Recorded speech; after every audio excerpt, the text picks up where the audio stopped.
Welcome to Econ 102, where economist Noah Smith and I make sense of what's happening in the news, technology, business, and beyond through the lens of economics. Let's jump right in.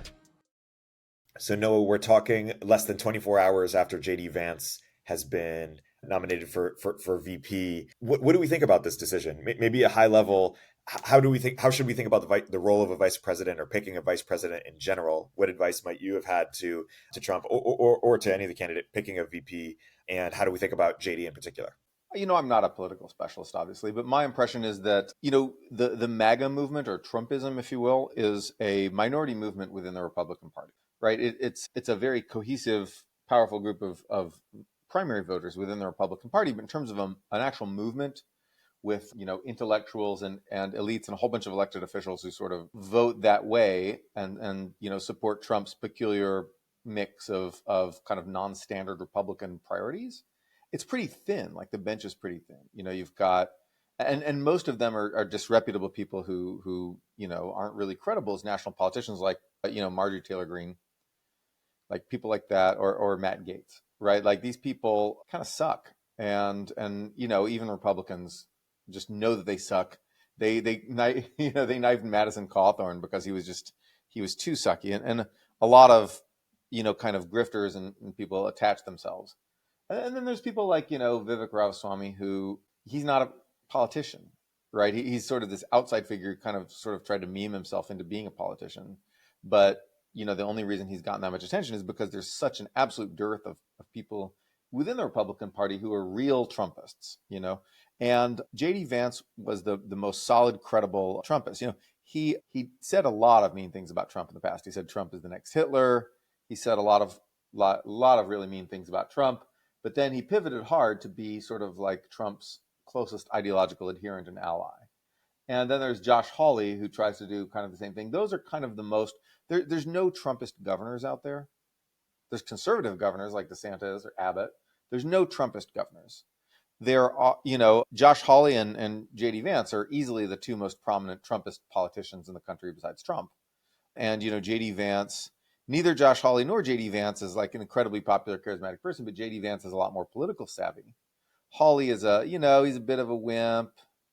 I don't know. He ran away from the January 6th people, like physically ran away. So Vance it is, like even though he said all these mean things about Trump, he's the one like young, prominent elected official who Trump can really name to be the VP. So there's really no one else here. And I think that's my impression. But, like I said, not an expert. Yeah. I heard someone say that Youngkin would have been a better pick kind of for the map or for election chances, or kind of to round it out, but that Vance picks symbolize kind of a fuck it, we ride, sort of double down on momentum. And I heard other people sort of have the perspective of, hey, Vance represents a younger, more tech forward. Of course, he was picked by Thiel or backed by Thiel early on, so sort of the Silicon Valley right is happy about that. He's of course a venture capitalist. So I met him at the Hill and Valley Forum. Oh, really? Yeah. Well, it's interesting because he's both a venture capitalist, but he also has sort of this, like, I don't know, working class cred or working class kind of aesthetic, having grown up the way he did. And it was interesting that he definitely seemed the most uncomfortable person in the room talking to a bunch of tech people. Like he didn't. He seemed like, yeah, he was a bit uncomfortable, which is not a knock on him. I mean, like, if like those tech people are kind of weird, and so, but I did have an interesting brief conversation with him. I think he's a smart guy. Because Vance has shifted so much over the last few years, we don't really know exactly what his policy positions are. I think it's fair to say that he's in favor of regional economic development because, his whole political career came from being mad that, the hillbillies had been left behind, right? That's his book. That's his idea. As someone with hillbilly cousins on both sides of the family, I understand, it's interesting. You don't necessarily think of hillbillies as being like a stereotypical Jewish sort of culture or, thing. But on both sides of my family, I have people who, as soon as they got from Europe to America, they immediately moved to the Ozarks and became farmers. And And so I understand that that's regional economic development was sort of a theme of a thing people were talking about in 2016, 2017 after Trump's first victory, you know. And so I think that he's going to prioritize that. He said basically Elbridge Colby type stuff about shifting resources from Europe to Asia. And I agree with that in terms of the idea. Whether they'll actually do that, we don't know yet, because they might just shift resources away from Europe and then not send resources to Asia, not try to resuscitate the defense industrial base, not try to bolster Taiwan and Philippines and these allies in Asia. And so they might just be using, withdrawal from Europe and withdrawal of support from Ukraine as an excuse to basically be isolationist instead of, or I'm saying using the idea of pivoting to Asia as an excuse to be isolationist, and then they won't actually pivot to Asia because, basically Trump will get bought out by the CCP. I think that's a reasonably likely outcome of what we're looking at now. I'm going to write a column about that soon, but it could also be that won't happen. I think that people like Elbridge Colby really want to oppose China or Robert O'Brien and some of these people. They want what of course Trump is the big man, and what he decides will rule. And I think that he's a venal and corrupt man who can be easily bought, as the TikTok episode shows.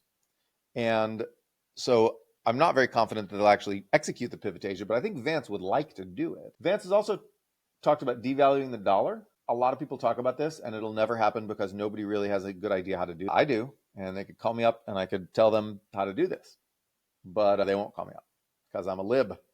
And they don't call libs up because we might just be concerned trolls doing sneaky Trojan horses to undermine their whole thing, worming our way into their, thoughts or whatever. So they won't call me up. But I do know how to do it. And so I think that, Vance is the most industrial policy supporting, Republican politician, except for, Hawley. Vance is, in terms of defense manufacturing, in terms of supporting, left behind regions, basically in terms of activist intervention in the economy for those purposes. I think Vance is the guy, and so that's good because, it heralds that it there's the possibility that with a guy like Vance in charge of the GOP policy, there's a possibility that the GOP might do the things that I think the nation, Democratic or Republican, needs to do. So there's a possibility we might revive manufacturing and pivot to China, pivot to, blocking China and Asia. We might do that. There's a chance that's Vance talks that game, and it's not clear. I mean, the vice president doesn't really have that much power. Look at Kamala Harris. Look at any vice president. They don't have much power. So there's a question of how much Vance will set the agenda in the next few years. I'm pessimistic. I think that the next few years will probably mostly defined by Trump's personal recriminations and feuds. And I think that will distract us both from Asia, from economics, from everything. But the idea that, Vance could in some sense represent an intellectual shift in the Republican Party toward industrial policy, and toward putting Asia first, that those would both be good things. So I don't think any vice president does much of anything, but I think that the fact that Vance supports those things is a good sign. And so I'm, I would prefer that they pick Vance, simply because he wants some of the same things I do. But again, I'm a lib, so like on cultural, social issues, whatever, we'd be very opposed. And so, well, I don't know, we'll see. But because I don't know his idea on cultural issues. Certainly, I think anyway. So I'm optimistic about this choice, actually. This is actually a good segue because, and we got a question on it. Last week, we went over the Trump's sort of, policy sort of plan or proposal, and we stopped, we didn't get to finish with foreign policy. That's the last one we didn't get to. And so maybe we could segue to, you just mentioned, hey, you're worried that Trump's personal sort of recriminations will lead to a distraction in Asia. If you could outline your Asia first policy, if you can wave a wand and we do anything regarding Asia that you recommend, what would those steps be exactly? So on military stuff, we've got to, obviously got to produce a lot more stuff. We've got to increase defense spending a lot right now, because these are the, this is sort of, we're doing a decent amount of modernization. So Hal Brands is the guy to talk to on this. the United States is doing a decent amount of modernization. China has come up with a whole bunch of stuff that can kick our ass. We have come up with stuff that will kick the ass of that stuff. That stuff is in the pipeline, will be rolled out around 2030, right? So it'll be about 6 years from now that that stuff will start, entering use, and our transformation into a force oriented toward fighting China and denying China conquest in the Pacific Ocean will be, well underway in 2030. But it is not 2030 yet. And so in the meantime, what we have to do is buy a whole bunch of missiles, like buy missiles and drones, and of course develop a few things, like look at Ukraine to figure out how to do electronic warfare, because electronic warfare is proving very important with these precision munitions, with drones, all this stuff. Um, and so we need to buy a lot of these missiles. We don't have very many missiles. China has a lot of missiles, and China can make more missiles very rapidly. So we need to massively increase our missile production, and also our drone production, artillery production, but most importantly, missiles. Missiles. We need that. And so we need a large increase in defense spending right now to do that. Will we get that under Trump? I am not optimistic that we will. The second thing we need to do is integrate our military better and our defense industrial base better with Japan, with Korea, because North Korea may also, jump in and attack, and then if possible with India, right? We need to pump up these alliances, right? With Australia, of course. We need to pump up these alliances, especially Japan and India. And do I see Trump doing that? No. But maybe, you never quite know what he's going to do, because predicting that Trump will or won't do something hasn't worked out, super well for me, because I predicted that he would basically flub the vaccine effort, and then it went really well. It went very well, successfully. And great industrial policy right there, in the clutch, really came through. And so also, I didn't predict that Trump would mail everybody massive checks to get them through COVID, and yet he did, because, and so in both those cases, it was because he outsourced the policies to competent subordinates, while he primarily spent his time yelling at people he didn't like. And the things worked. And so what will happen this time, I can't say. Maybe he will outsource China policy, defense policy, all this stuff to competent subordinates. I'm not optimistic about Congress increasing defense spending. But if Republicans have Congress, there's more of a chance that they will, cut the growth of healthcare spending and increase defense spending. Basically, we throw all this money into healthcare, and we need to put more money in defense. Am I a Republican for saying that? Well, no, I would be in 1983, right? I would be in 1983 if I said, well, we ought to spend less on welfare and more on defense. Then I would have been a Republican at that point for saying that, or that would have been a very Republican thing to say. But now it's not clear whether that's what the Republicans want. Do Republicans actually, I guess the Republicans want to cut Medicaid, which is like healthcare for the poor, which is the meanest part of healthcare to cut. But you know what? They want to cut it. But I don't see any appetite for increasing defense spending on the Republican side. And that needs to change really fast. We're in big danger. So those are some of the things we need to do immediately. In the longer term, obviously, military modernization, we're already working on it. We need to fund it more. Industrial policy, so we have rebuild the defense industrial base, but also make sure we maintain a presence in, essentially semiconductor, computer chips and drones, because that's the name of the game, right? In terms of modern warfare.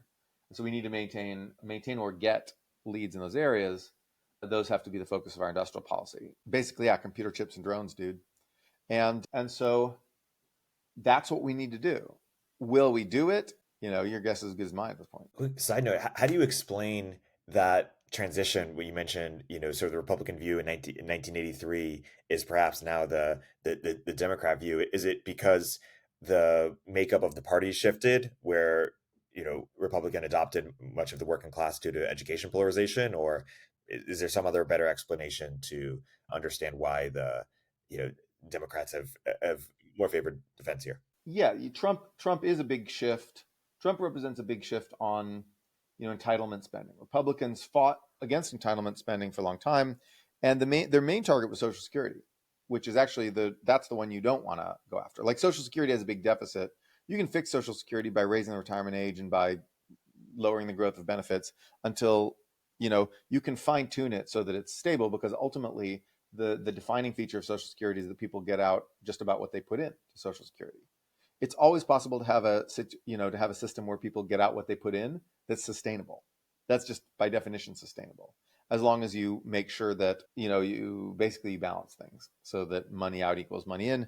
It's not too hard to fix Social Security, and we need to do it, and I hope we do. But that's not too hard. The thing is that healthcare spending has a couple problems. Number one, it's highly redistributive. So the people who are getting the benefit of healthcare aren't the government healthcare spending are typically not the people who are paying for it. But Republicans, as they've shifted toward sort of low education seniors as their base, they have, they've shifted to a keep your government hands off my Medicare attitude. And so, if they're going to restrain the growth of health spending, it's going to be difficult with that orientation. In addition, which is why they focus on Medicaid instead, because that's like poor people who don't vote. Honestly, probably they're hitting some of their own voters there too, but they've had a lot of antipathy toward Medicaid. So it's not it's not the nicest way to fund, like cutting healthcare for poor people so that you can build up your military is not necessarily the way I'd do it, but it's a thing Republicans might do. Raising taxes, we really should do. Republicans don't want that, but it is a thing we need to do. And they do not have they don't want to do that.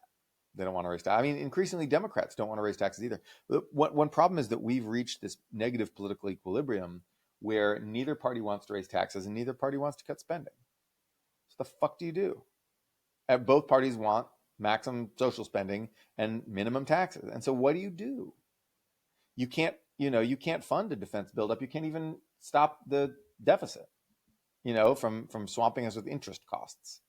Like, so it's the sign of a extreme dysfunction. I think for years we had this sort of one-legged stool where, Democrats were holding it down all on their own. Democrats are the ones who did austerity in the Clinton years. And even in the later Obama years, Democrats did austerity. And then Republicans let the Democrats take the political hit for that. The Democrats finally got tired of it and said, you know what? Raising taxes, that's no longer our thing. Sorry, guys. And restraining spending growth, good luck. You do it. And Republicans like, no, you do it. And Democrats like, no, you do it.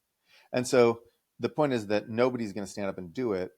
I'm not optimistic about Trump making hard decisions because he's a populist. He didn't even withdraw from Afghanistan when he obviously should have done that. He waited and let Biden take the political hit for it, which he did. So we don't have leadership. We don't have anyone willing to stand up and take the political hit for, deficit reduction, tax hikes, social spending, restraint. And so that worries me. A segue to a question by Jacob. Is it fair to say that Biden has been a continuation of Trumpism in the areas of China policy and energy policy, and a departure from Trump's policy positions as it relates to immigration and Ukraine? Or is there a different way of thinking about the differences or similar or overlaps between their policy positions? Okay, so that's interesting. On China, yes, Biden has been a continuation and an enhancement of Trump's China policies. Biden has kept the tariffs, increased tariffs more than Trump did. He's kept export controls, increased export controls a lot more than Trump did. And basically, mounted this vigorous, rhetorical defense of Taiwan, although Biden unfortunately backed off of some of this after his meeting with Xi in San Francisco. So, but Biden has been, basically continued Trump's China policies.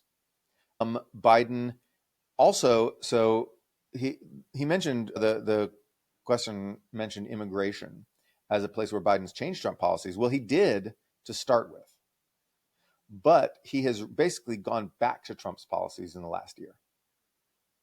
So, because unfortunately our asylum system's broken, until we fix that, the asylum spammers are still going to come and illegally cross the border and turn themselves into the Border Patrol and request asylum because they can get away with it, because that works. And as long as that works, things like border security and remain in Mexico and all these things are just patches. And Trump did the patches. A lot of them got struck down by the courts. Biden just took them all away and ignored the border for years, thinking that COVID would take care of the situation. It didn't. The border flood came back even bigger than before. And so then Biden belatedly overrode the political pressure groups within the Democratic Party and re-implemented Trump-style border controls. But even those are still just a patch. The courts will strike them down. And they tamp down the problem a little bit, but they don't really fix the problem. The problem only be fixed once you fix asylum law. Close the asylum loophole. No one's talking about doing that. But anyway, but Biden did go back to Trump's policies on that. On Ukraine, well, the Ukraine war happened in 2022. There was a low-level Ukraine war going on before that. Like, Russia was supporting separatists and fighting Ukraine a little bit, before 2022. And Trump, but under Trump, we actually did, so the Ukrainian army did really, really well in this war, right? They did much better than anyone thought. Ukraine is a much poorer country than Russia, and they're a much smaller country than Russia. But yet they managed to hold off the Russian army in a straight up 1-to-1 fight. They had, foreign arms, of course, but they had a lot of foreign training. And a lot of that training happened under Trump. Obama did start that after the 2014, invasion of Crimea and the Donbass. But a lot of it was continued under Trump. Trump did, the United States Army trained the Ukrainian army while Trump was president. So that happened. Trump, everyone says Trump is buddies with Putin. That may be true. I think it's more the case that Putin thinks that Trump is a chaos agent, and then electing Trump will be advantageous to Putin. I think that despite that, we haven't really seen a comparable, comparison on the Ukraine policy. I do think there'll be a big difference now, but I think that we didn't see that much departure. So Biden actually did change Trump's energy policy. So Biden came in saying he was going to ban fracking. He stopped all this, drilling for shale oil, right? He didn't. At first, it looked like he might. Then the Ukraine war happened, and then, oil supplies became tight and inflation soared. And so at that point, what you do is you drill as much as you can. So Biden did. The United States drills more oil under Biden than under Trump. And so Biden opened up record amounts of land for oil drilling. Biden is even more of a pro-oil president than Trump was. So in that sense, he continued Trump's policies and even enhanced them, just like with China. The big departure is that Biden did the Inflation Reduction Act, which gave huge, huge subsidies to green energy. And, especially electric vehicles and solar power, but also some other stuff. And that was a big departure, and Trump will try to cancel that, which is stupid. Unfortunately, I hate that this has become political football, because energy is energy and we should want cheap energy. But yeah, so Biden has continued Trump's policies on fossil fuels, but had a radical departure about green energy and for the promotion of green energy. Hey everybody, Eric here with a word from our sponsor. If you don't already subscribe to Turpentine's industry-leading newsletters, like our new daily AI newsletter, Emergent Behavior, or Media Empires, you should. But that's not what I'm here to tell you about. The platform we use to power these newsletters is called Beehiiv, and it's excellent. First of all, it was started by the same early team who helped build Morning Brew into a $75 million newsletter business, and they built Beehiiv to offer that same powerful functionality to anyone sending emails. From essayists to business owners, the platform is beautiful, their text editor is intuitive, and they help you scale your audience with custom growth features. Beehiiv has powerful tools to help you monetize your content. You can easily launch paid subscriptions or pursue an advertising model. The Beehiiv platform will even connect you to premium brands to sponsor your newsletter. Not only do we use them, but thousands of the top newsletters in the world also use them, like Milk Road, Blockworks, the Lindy newsletter, and so many more. Beehiiv's founder hooked up Moment of Zen listeners with a sweet deal. Get 20% off for 3 months with code MOZ. Visit beehiiv.com, that's BEEHIIV.com, to get started. Fast forward to the end of 2024. Think about your goals. What can you do right now to give yourself the best chance of succeeding? If learning a new language is on your list, you absolutely need to check out Babbel. Babbel offers a range of learning tools, self-study app lessons, live classes, and even podcasts, which have always been my favorite way to learn. Studies from Yale, Michigan State University, and others continue to prove Babbel is better. One study found that using Babbel for 15 hours is equivalent to a full semester at college. Babbel isn't just a game to kill time and make you feel like you're learning a language. It's not overly academic or rigid either. It's all about learning language for the real world. Babbel stands out because it's designed by real people using a modern conversational teaching approach. It's not always easy, nothing worth doing ever is, but it's straightforward and designed to help you start speaking in just 3 weeks. With Babbel, I was able to brush up on my intermediate Spanish to ramp up for travel to Argentina last year, and was able to set clear goals based on how much time each week I wanted to practice. Join millions of Babbel language learners across all age groups. Here's a special limited time offer for our listeners. Right now, get up to 60% off your Babbel subscription, but only for our listeners at babbel.com/econ102. Get up to 60% off at babbel.com/econ102, spelled babbel.com/econ102.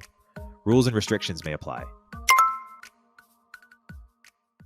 Is there anything that if you think Trump gets elected, or anything else, or what else will he try to either cancel or change immediately from the Biden era? Or, to ask the question in a slightly different way, if Trump had won a second term, and we had the last 4 years with the Trump presidency, what substantively, policy wise, or approach to foreign policy besides China might be different, do you think?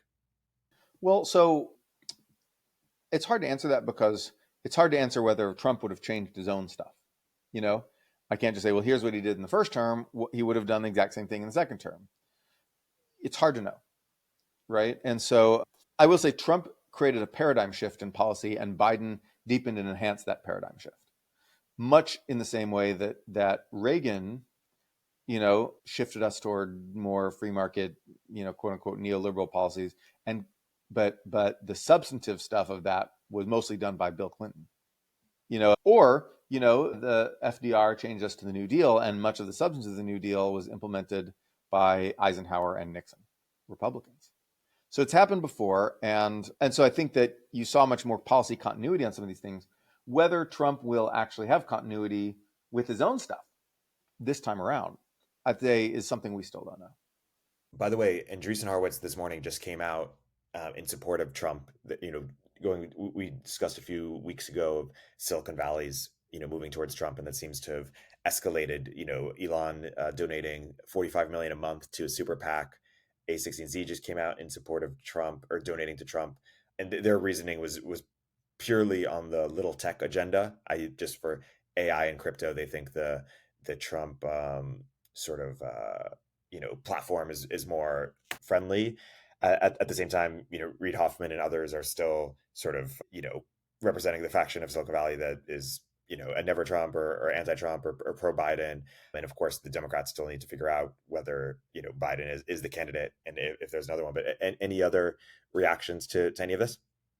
Well, I mean, so Biden, a couple things happened. Biden, of course, the administration really pissed off the tech industry.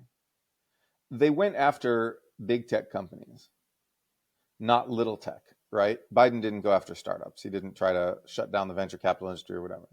But they did go after, Google and all these companies, and every little tech company, its valuation is based on the chance of it becoming a big tech company, right? And if your win case means getting sued by Lina Khan, if that's your victory condition, that hurts. Hurting big tech can hurt little tech too, by sort of, iterated expectation, right? You see forward to your future, and you're like, okay, if we win, then they come after us and try to destroy us. And so that, I think that helped turn little tech as well as big tech, sour them on Biden. Also, Gary Gensler is very harsh on crypto. And of course, crypto's valuation is entirely driven by crypto adoption. And so Gary Gensler, being against crypto, holds back its adoption and limits the personal wealth gains of people who hold a bunch of Bitcoin and Ether. And so that, I think that, everyone I talked to in tech who said mean things about Biden mentioned crypto. Crypto became an interest group. It's less a technology than it is an interest group. It's just a way to funnel money directly to people in tech. And Biden's administration didn't realize that and didn't take advantage of that. And so Trump does, and will pump the crypto bag. And so that's a no-brainer.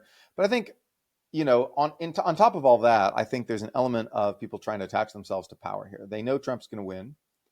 When you know someone's going to win, you don't piss them off and say, well, I support the other guy who's definitely going to lose, right?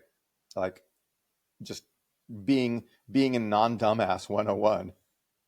Like, yeah, at that point, if you support, if you keep supporting Biden knowing he's going to lose just because of a principled stand, well, you'll be a principled fellow. But if you're a principled fellow, why did you go into business and try to make all this money in the first place? Like, if your main thing was like morality, yeah, well, I don't know. I mean, business people have morals. It's just that they also have pocketbooks. It's interesting. Some people are saying you don't want to switch the candidate because if you switch the candidate, you set them up for failure in the long term. And so you might, if you think there's a low chance of winning, you might as well just put Biden. Is that true that if you were to get a new candidate, a Newsom or whoever that, and if they lose, that would set them up for failure in future?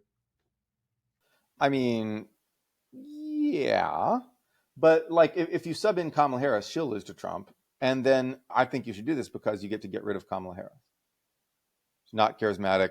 She represents, whether or not she upholds them, she cares about them herself to the electorate. She represents, sort of ideas that are not very conducive to winning elections. And so you want to, and she's personally uncharismatic as well. She's kind of a Hillary Clinton-esque weather vane social climber type of person. And the ideas are the progressive left ideas, like the far left ideas, or which ideas are you referring to? I would say, woke stuff. Like Kamala Harris is the candidate that most represents wokeness to people. She's not that popular among black voters, despite being part black herself. She's very popular with like educated, suburban, nice white ladies, progressive white ladies who think they'd like to support a black candidate. And ultimately that's not, those people are influential within the Democratic Party and can be an important base for turnout, the nice white progressive ladies from the suburbs. But, ultimately they're in the minority about this. They're wrong about this. They're people like Kamala Harris is not the future. And, she can lose now or lose later. I honestly think that if they run her now, she loses.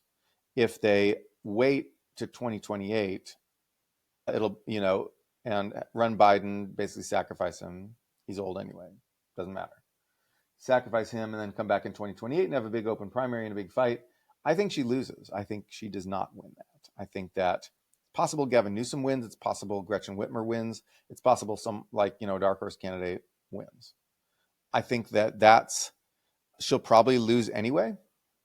But running her now and having her lose to Trump right now would be a better way of broadcasting that the party has made a decisive break with the woke era, which will help them win elections.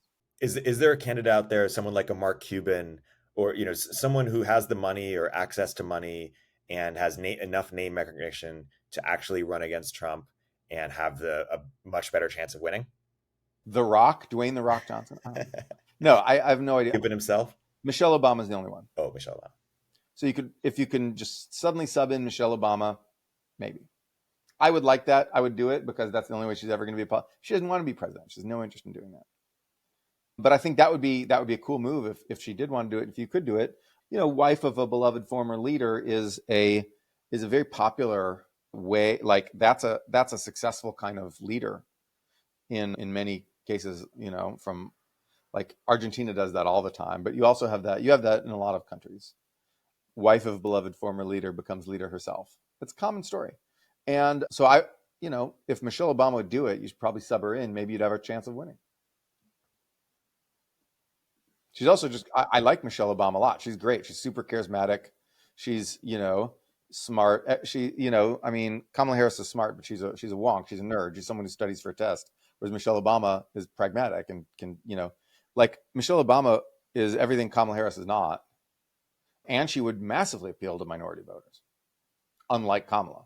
It is interesting. If you were to ask who is the Democrat version of Trump, I think it's not crazy to say Mark Cuban, right? He himself is populist, owning NBA teams. He had his own version of The Apprentice. Him and Trump have been in feuds for decades.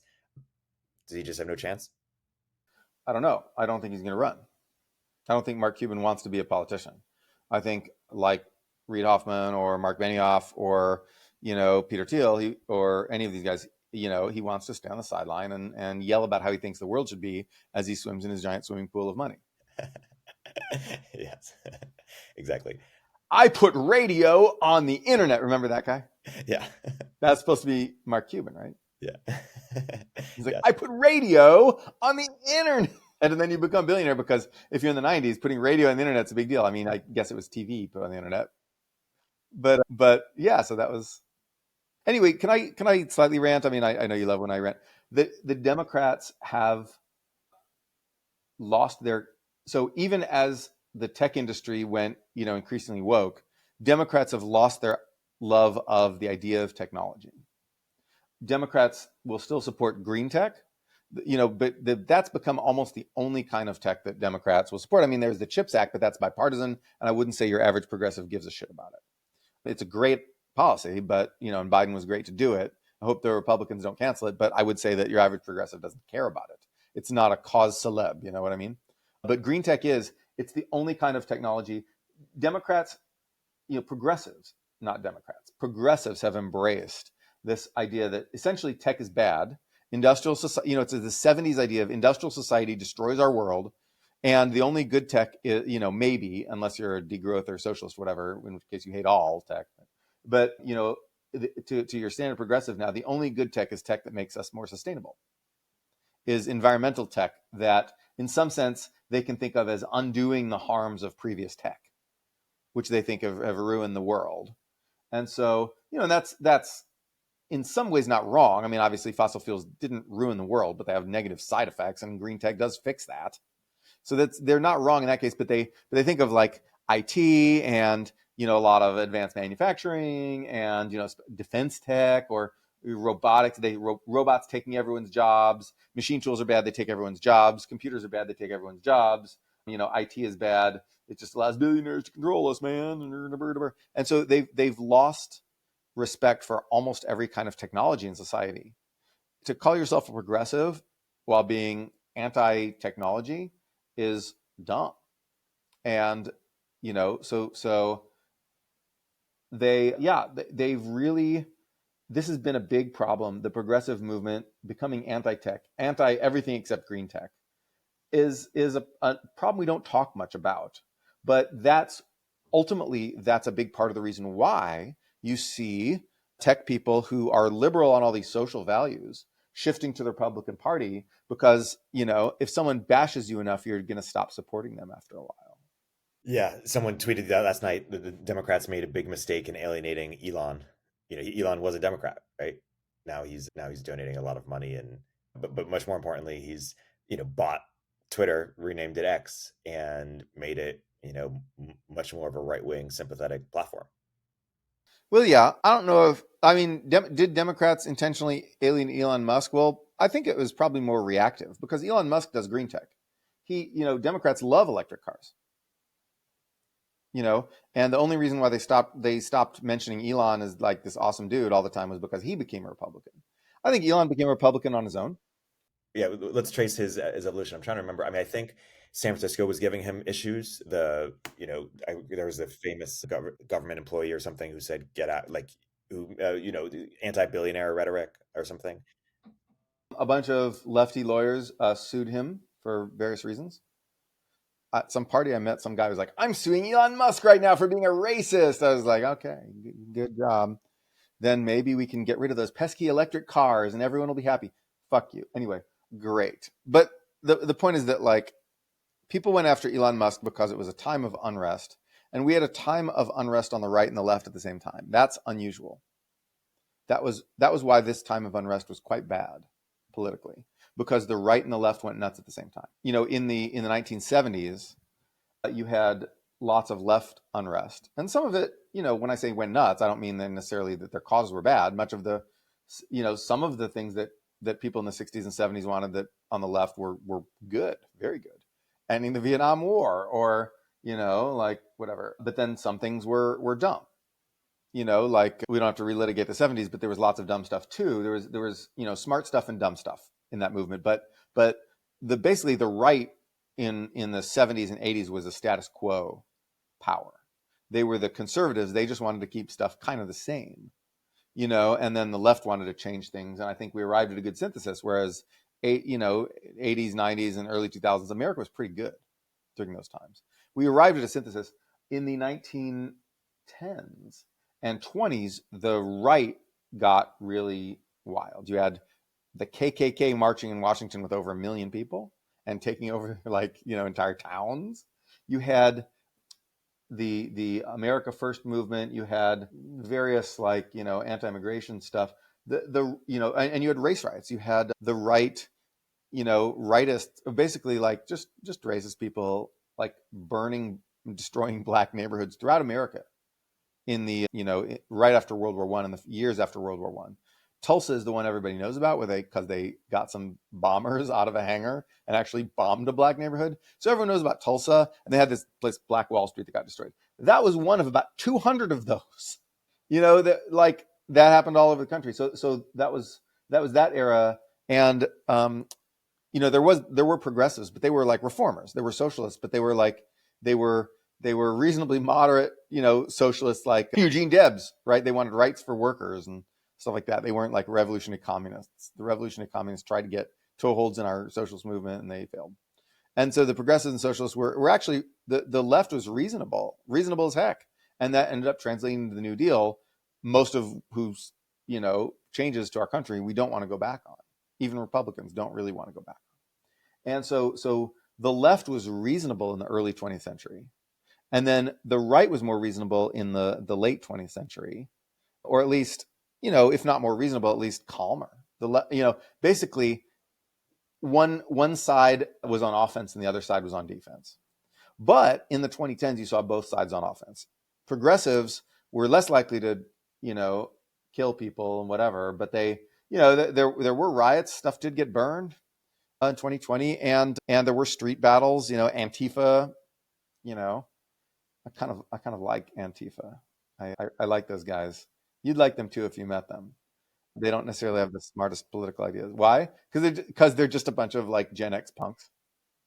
Because they're just a bunch of punk rockers who are like, I'm going to go out and beat up some Nazis. I support that, but at the same time, they don't have a very accurate worldview when it comes to like policy and politics and the anarchy that they support. They're all anarchists, right? Like the anarchy that they support, the West Coast anarchists.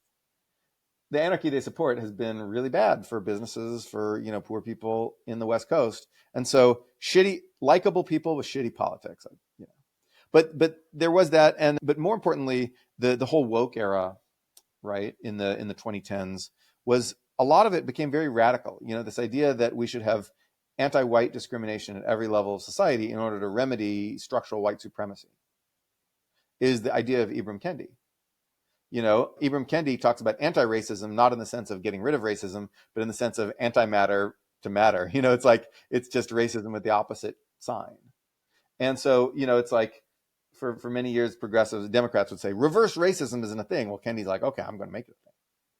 And he did. And then I think that became, we never created a constitutional amendment with a Department of Anti-Racism to just peer into every corner of society and adjust everything in society like Kendi wanted. It was this insane totalitarian shit. But I would say that DEI is the actually operationalized version of Kendiism, where HR people in every company or like people in every school board and every university think, okay, it's my mission to fight structural white supremacy by hiring different people, by just racially discriminating. And the pushback against that will be long and fierce, because Americans like some degree of tacit racial discrimination, but they do not like explicit racial discrimination being the foundation of our society. So people are going to push back. And so DEI will be basically doing guerrilla warfare for the next 10 years. It'll be like people will be quietly doing DEI within corporations, hoping they don't get sued, instead of publicly, brazenly advertising how much DEI they do. And so that's going to be a big pushback. And that was extreme. That was radical. Even if it wasn't always, like motivated by violence, it's still a radical, extreme idea. And at the same time, you had the right becoming extreme with the turn against immigration, with sort of the return. You just saw a lot of old rightist ideologies crop up. You saw like Mencius Moldbug, I don't know. But then you also saw the alt-right. You saw the Proud Boys fighting Antifa in the streets. That was you saw, the rise of some more radical militias, especially the Oath Keepers were the most radical militia. You saw some stochastic terrorism. You saw, for example, some people trying to bomb some Democrats, letter bomb some Democrats. You saw some synagogue shootings. You saw some shootings of immigrants. You saw some shootings of black people. So you saw some of this stuff, and so there was radicalism of different kinds, but on both sides. And so both sides went on offense at the same time. And the last time you saw that was before the Civil War. You saw radical abolitionists, who of course I agree with, but you saw John Brown cut people's head off with a sword. Like chop people's head off with a broadsword for being slavers, and we can say, yeah, John Brown, kill him, but like, it is extreme. You're violent. But we also saw extreme, radicalism by the pro-slavery people in the years before the Civil War. They would just ride up into northern states, terrorize the local populace, ostensibly looking for slaves, and sometimes they would find the fugitive slaves. But then they'd also just like rape people, and just do the border ruffians, right? Like, you didn't talk about it as much. They would say like, and they insulted our women. That means you raped them. That means you raped some farm wives in Iowa because you're galloping. We're looking for slaves, like, and then they just rape people. Like, so they sucked. And like, but the radical abolitionists, they got guns and just started shooting people in like Kansas. And so and there was bleeding Kansas, right? You had the wide awakes, the people who pretty much invented the term woke, which were a bunch of white guys in like northern cities marching through the cities with masks on, with torches, and like, threatening to burn shit. And of course these competing passions led to an actual civil war, which drew in many of the people who weren't part of the extremists in the first place. Now, I happen to agree with one side of the extremists and disagree with the other side in that case. But there's no denying that the passions were there. And so I don't think we're going to have a civil war, but I think that the fact that this age of unrest has been so sort of uniquely damaging to us has a lot to do with the fact that the right and left got activated at the same time for the first time in 150 years. Hey everybody, Eric here with a word from our sponsor. Today, I want to make a bit of a personal appeal to anyone working on a SaaS app or website. If you spend any time on the internet, you probably have interacted with chatbots in the bottom right corner of sites. Most are really annoying. AI is making them better, but still I often just get really useless generic answers out of these and end up just wanting to talk to a real human. It felt to me like AI shouldn't just make chatbots marginally better at text responses, but that they should enable a new type of web assistant. Something that feels like you're talking to a human support agent who is co-browsing alongside you. CommandBar is building that user assistant. Companies embed it into their web app, mobile app, or website, and they get a fully generative chatbot that can give personalized responses that refer to a user's past chats, perform actions directly on behalf of the user, like looking up account info, and even start browsing alongside the user to show them how to do something, like a tour guide. It can also nudge users when they seem confused or frustrated. I love when I encounter CommandBar in websites. It's white labeled, but at this point I can tell right away. CommandBar already reaches more than 20 million end users with major customers like HashiCorp, Gusto, Freshworks, 6 Sense, and more. See for yourself at commandbar.com/MOZ or follow the link in the show notes. This episode is brought to you by Warp. If you're a founder with employees in multiple states, you know managing state tax compliance is complicated. Warp not only automates state tax compliance, but also offers a user-friendly experience tailored to the needs of startups with a robust in-house team of experts. Warp ensures your startup remains compliant across all 50 states, giving you the peace of mind you need to focus on scaling your business.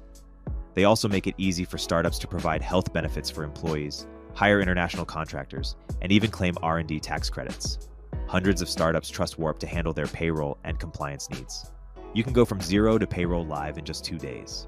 Don't let payroll and compliance hold your startup back. Visit joinwarp.com/peel or tap the link in the description.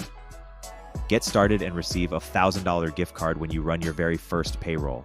That's joinwarp.com/peel.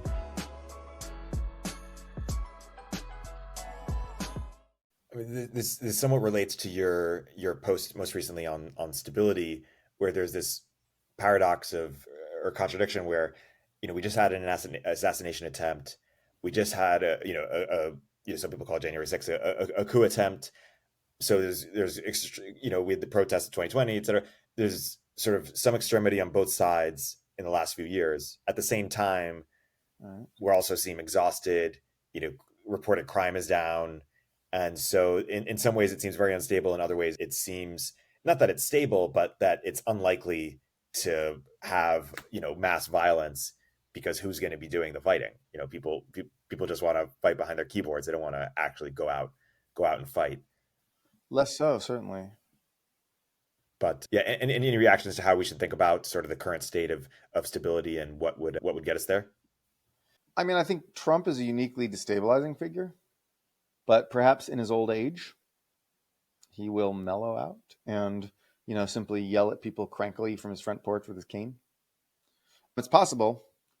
It's possible he'll use the assassination attempt, even though it was by some random nut, and people said he talked up conservative stuff. He was obviously a gun nut. This was not a political assassination. And, so people maybe Trump will use that as a pretext to just implement fascism and crack down on everybody, as the Democrats fear. But I think he would be ill-advised to do that. I think that would turn the country really against his movement forever, and the backlash to that would sweep progressives back into power. I think that a better idea is for Trump to mellow and chill out, and to just be an elder statesman, a second term. That would probably be smart. I don't think anyone's going to try to assassinate him again. But I could maybe, but I doubt it. But then I think so I don't think he's going to mellow out of fear of assassination, because it wasn't a politically motivated assassination. But I think he might mellow out just because, the whole country's mellowing out, and because he's old. He's really old. And as long as he's in power and he's safe from prosecution, et cetera, and he can yell at the people he can settle all his old scores and stuff like that. I think other than that, his zeal for transforming the country might be different. Like, he was never, his ideology was always just a patchwork of things he got mad at on CNN.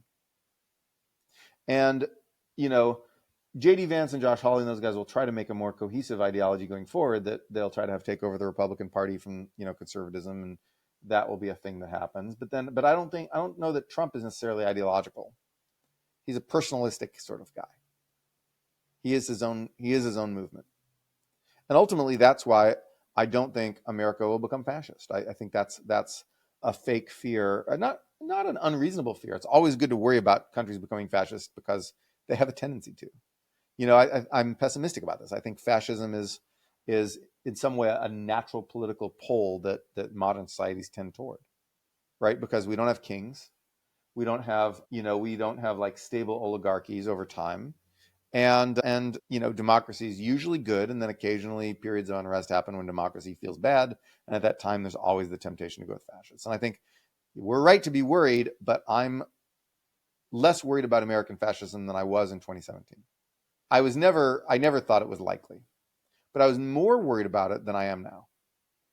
I don't feel like the camps are coming. I don't think the camps are coming. The national mood is more chill.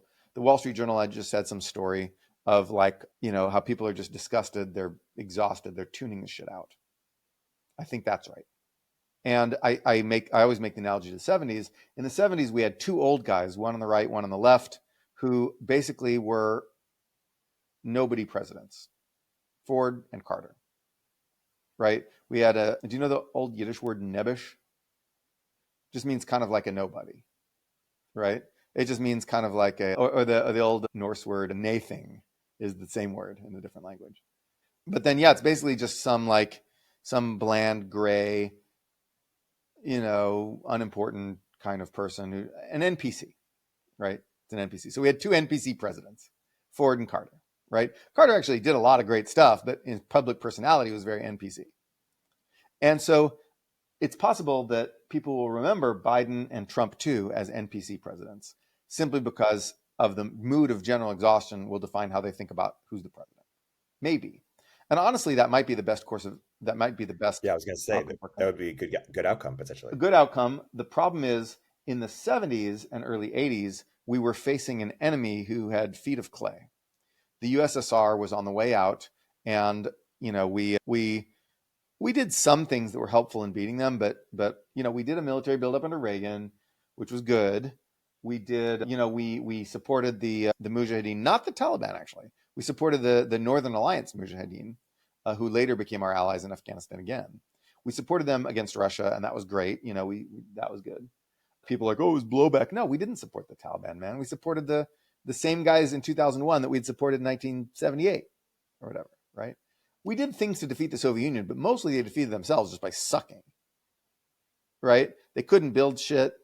They had this collapsing, incompetent economy, and they had ethnic tensions within their empire. The Ukrainians wanted out, the Baltics wanted out, the Kazakhs wanted out, the Uzbeks wanted out. Everybody wanted out of this dysfunctional Russian-ruled empire bullshit that the USSR had become, or had always been, really. And so they got out, and so the USSR killed itself. And communism sucked. If you really think communism sucks, you shouldn't need the United States to like do a massive military buildup in order to defeat it. Right? Communism sucks. And so it died. And it died on its own, and we got away with passivity. The passivity of Ford, and like Carter wasn't really that passive, but we didn't have the kind of vigorous national response to communism that we might have. Even Reagan's military buildup was relatively modest by historical standards, right? Like, you're not talking Korean War buildup level, or even Vietnam level buildup. It was smaller than either of those. And so we made a big deal out of it. It looked like a thing, but it was less of a thing than people thought. It would have been enough to actually defeat the USSR. As we see now, the Russian weapons were not amazing. But anyway, now we have China. And China is much bigger than the USSR was. It is more technologically sophisticated. It has better companies. Like China has sort of the this is like, imagine the economic system of South Korea with the size of 4 times the Soviet Union. We're facing a 4 times Soviet Union who's actually much better at building shit. That's terrifying. They don't have as many nukes, and but they're not as ideological. They're just like, they're much sneakier in terms of getting popular support around the world. Well, they're not sneakier. The Soviet Union is sneakier, but China is like more canny. They're wiser than the USSR was. And so, no, we're the thing is, if during this interregnum where the United States calms down from the 2010s, that's the exact same. Those are the late 2020s. We have America basically exhausted, paralyzed, by the legacy of unrest, if not current unrest, right? Just absolute American exhaustion. We've got the fact that our military modernization hasn't happened yet. We've got massive fiscal pressures for austerity, right? At the same time that China is at the peak of its power right now. Aging hasn't really kicked in yet in China. The full effects of the real estate bust will eventually weaken the Chinese economy, but by draining growth out of things, that will drain demand, and that will ultimately slow down and weaken the Chinese economy over the course of decades, like in the 2030s probably. But that hasn't fully hit yet, right? China's still managing to keep a lot of it going with the massive subsidies for the car industry and the machine tool industry and the chip industry, right? They're still managing to keep some stuff going, and their ability to do that will be constrained because local governments have not been built out. The central government will have to bail everybody out, and then that'll make it take on a ton of debt, which will eventually crimp its ability to do stuff. And the weakness of the Chinese economic model will become apparent.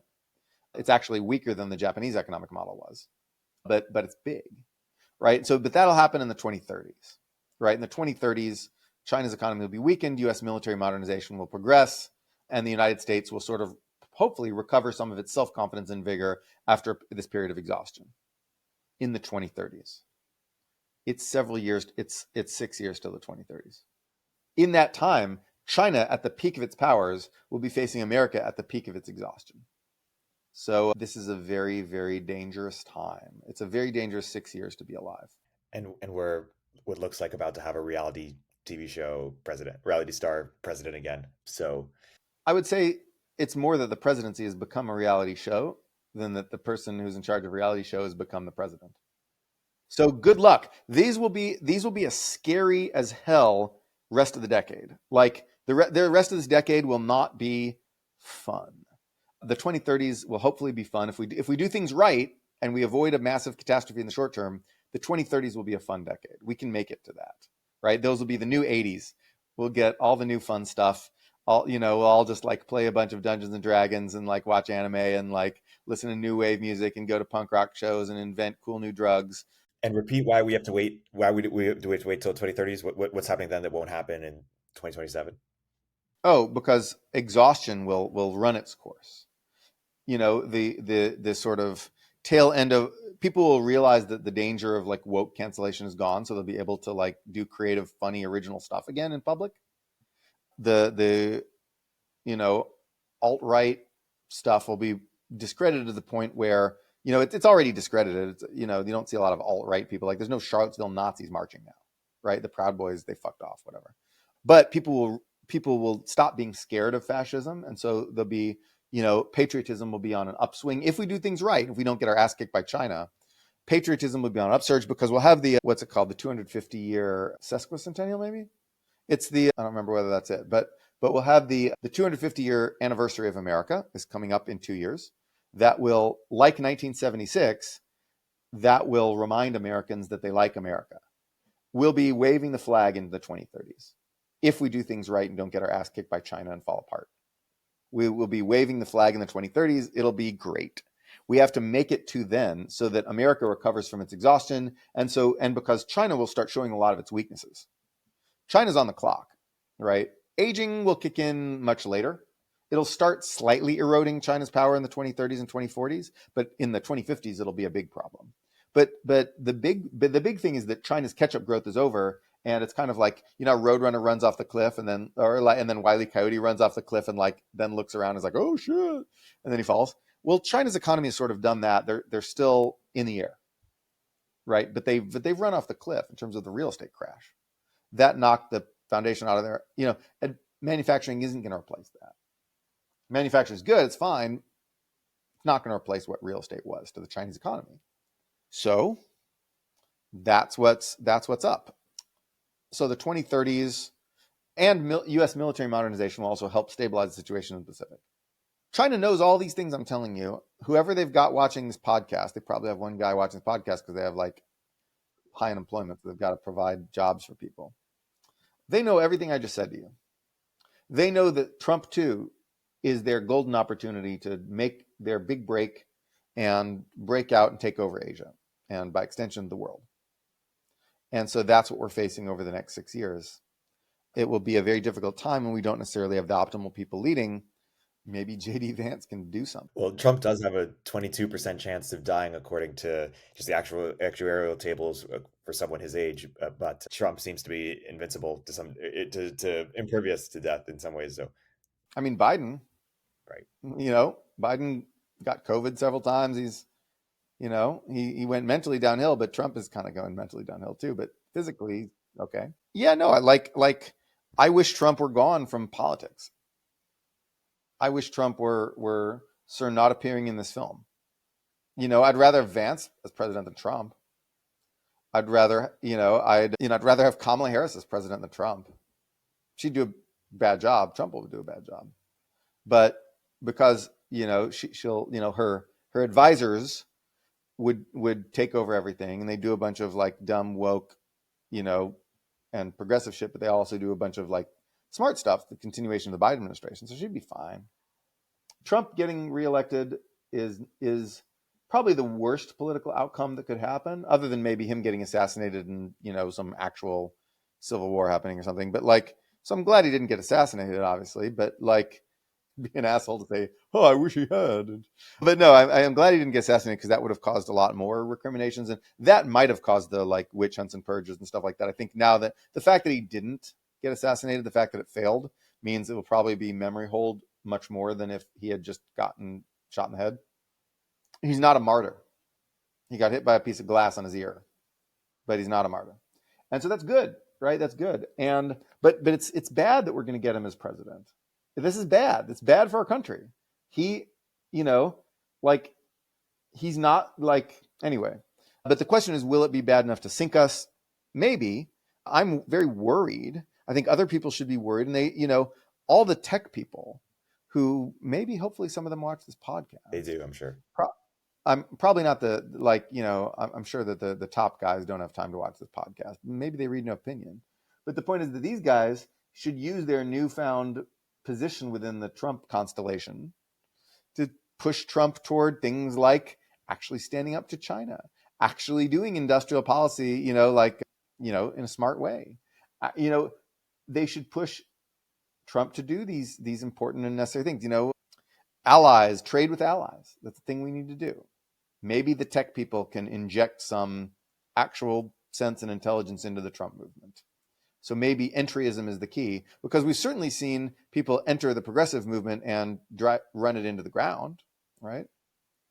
Yeah, so we've seen people, entryism can work.